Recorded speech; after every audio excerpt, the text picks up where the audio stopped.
Latvijas tradicionālā virtuve ir cieši saistīta ar Ziemeļaustrumeiropas klimatu un zemnieku dzīvesveidu. Tā veidojusies, izmantojot vietējos produktus un paudzēs uzkrātās zināšanas. Pirmie iedzīvotāji pārtika no medījumiem, zivīm, ogām, riekstiem un sēnēm. Medības un zveja bija galvenie iztikas avoti. Lopkopība ienāca ap 2. gadsimtu pirms mūsu ēras. Pirmie mājlopi bija govis, zirgi, cūkas, aitas un kazas.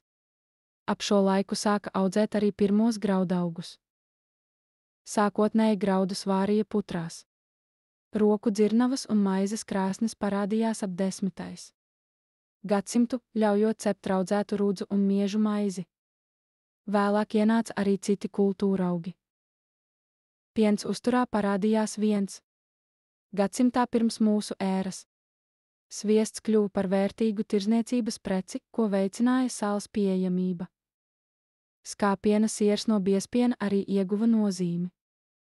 Piens, sviests un siers kļuva par būtisku svētku un rituālu maltīšu sastāvdaļu. Krējumu uzturā sāka lietot vēlāk ap 18. gadsimtu. Senākie dzērieni bija ūdens, bērzu sulas un zāļu tējas. Reibinošie dzērieni ietvēra raudzētu medu un alu. Degvīns zemniekiem kļuva pieejams 17. gadsimta otrajā pusē. Gadsimta mijā parādījās kartupeļi. Līdz 19. gadsimta vidum ēdienus galvenokārt vārīja, sālīja vai skābēja. Gaļu lietoja reti, pārsvarā svētkos. Mūižu virtuvju ietekme lēnām ienāca zemnieku saimniecībās.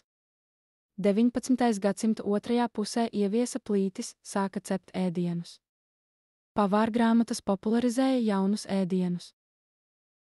Zemnieki pielāgoja kungu virtuves receptes, piemēram, salātiem eļļas vietā pievienojot krējumu. Kopš 19. gadsimta beigām uzturā parādījās cukurs un saldie ēdieni.